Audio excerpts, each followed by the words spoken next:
اسرائیل کی طرف سے کوئی بھی داخل ہونے والے جہاز کو ٹارگٹ کیا جاتا ہے اینٹی ایئر کرافٹ میزائل سے، اینٹی ایئر کرافٹ گنوں سے. تو اس کے نتیجے میں اب ایک اور کارروائی ایسی ہوئی ہے کہ جب ایک اسرائیلی طیارہ F-16 طیارہ لبنان کے فضائی حدود میں داخل ہوتا ہے تو پھر حزب اللہ کی طرف سے اینٹی ایئر کرافٹ میزائلوں کو جو ہے داغا جاتا ہے، جس کے نتیجے میں وہ جہاز پھر فوراً اپنا رخ تبدیل کرتا ہے اور واپس جو ہے وہ اسرائیل میں داخل ہو جاتا ہے اور لبنان کی ایئر اسپیس چھوڑ دیتا ہے. تو اب یہ جو ایک خوف ہے، یہ خوف بھی اب اسرائیل کی ایئر فورس کے اوپر طاری ہونا شروع ہو گیا ہے کہ اگر ہم پھر اب لبنان کے اندر داخل ہونے کی کوشش کریں گے تو اب جو ہے وہ حزب اللہ کے جو مجاہدین ہیں، حزب اللہ کے جو اس وقت جوانان ہیں، وہ ہمہ وقت تیار ہیں، ان کا ایئر ڈیفنس سسٹم تیار ہے، اور جیسے ہی کوئی طیارہ پھر لبنانی ایئر اسپیس میں داخل ہوگا حزب اللہ اس کو مار گرانے کی صلاحیت بھی رکھتا ہے اور اس کے پیچھے میزائل داغ سکتا ہے. تو اب یہ وہ اسرائیل کے اندر خوف بیٹھتا جا رہا ہے. اب اس کے ساتھ ساتھ جو ایک اور خبر ہے اور بہت اہم خبر ہے کہ حزب اللہ نے ایک اور ہرمز 900 ڈرون اسرائیل کا، جو کہ ایک بہت ہی ایڈوانس ڈرون سمجھا جاتا ہے، اس کو مار گرایا ہے. Hezbollah just shot down another Hermes 900 which is Israel's most advanced UAV. Israel's arsenal is believed to contain 20 to 30 such drones and Hezbollah has neutralized 3 of them. اب ایک اور یہ کارروائی ہوئی ہے حزب اللہ کی طرف سے جو کہ ایک بہت اہم کارروائی سمجھی جا رہی ہے، جس کے اندر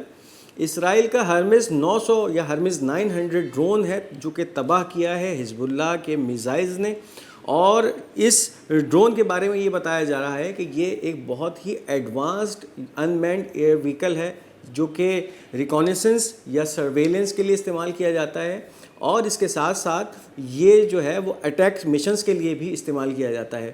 اگر اس کی بات کی جائے اس ہرمز 900 ڈرون کی، تو یہ ڈرون 36 گھنٹے تک بلا ناغہ پرواز کرنے کی صلاحیت رکھتا ہے، اور ان 36 گھنٹوں کے اندر یہ جو ہے وہ بہت ساری انفارمیشن گیدر کرتا ہے، ڈیٹا گیدر کرتا ہے، جاسوسی کرتا ہے، اور اس کے ساتھ ساتھ کچھ ہاسٹائل مشنز، یعنی اگر پھر کسی علاقے پہ حملہ کیا جانا ہو تو ان طرح کے حملوں کو بھی یہ ڈرون جو ہے یہ کر سکتا ہے. اگر اس کی مالیت کی بات کی جائے تو اس ڈرون کی جو قیمت ہے وہ $10 ملین یا $1 کروڑ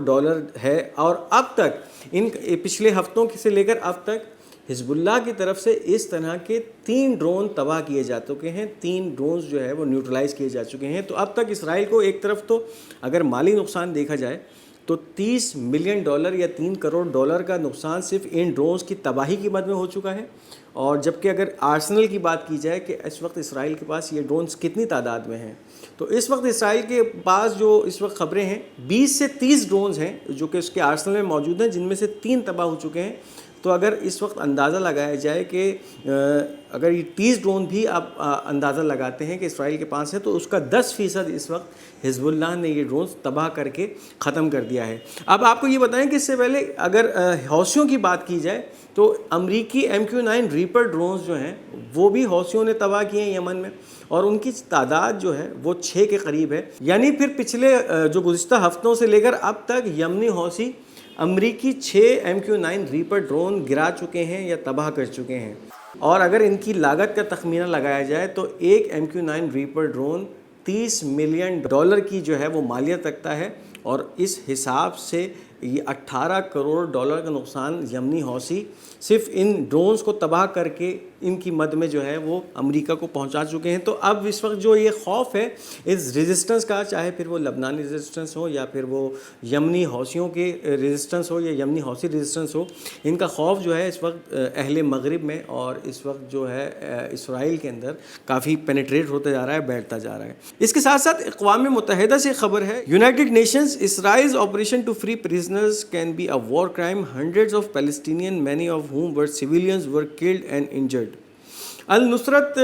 جو ریفیوجی کیمپ پہ حملہ کیا گیا تھا، جس کے نتیجے میں اسرائیل نے اپنے 4 مغویوں کو آزاد کرایا تھا، اور اس حملے کے نتیجے میں 200 سے زیادہ فلسطینیوں کو، نہتے فلسطینیوں کو شہید کیا گیا تھا. اب یونائٹڈ نیشن یعنی اقوام متحدہ کی آنکھیں کھلی ہیں، اور اب اس نے یہ بیان جاری کیا ہے کہ یہ جو اسرائیل نے کارروائی کی تھی النصرت ریفیوجی کیمپ میں، یہ جو ہے وہ وار کرائم یا جنگی جرائم کے زمرے میں آتی ہے. یعنی جس کے اندر 4 قیدیوں کو آزاد کرانے کے لیے 200 سے زیادہ معصوم نہتی عوام کو مارا گیا، تو اب جو ہے وہ اس پہ اقوام متحدہ کا ایک بیان آیا ہے جس میں وہ کہا جا رہا ہے کہ یہ جو ہے وہ جنگی جرائم کے زمرے میں آتی ہے، یعنی اب اسرائیل کو جو ہے وہ صرف یہ بتایا جا رہا ہے کہ آپ نے یہ ایک جنگی جرم کیا ہے۔ اب اس کے ساتھ آپ کو یہ بتائیں کہ اس وقت اسرائیل کے جس طرح سے حالات ہیں، اکانومی اس کی اب بیٹھتی جا رہی ہے، اور ایک ایسی کمپنی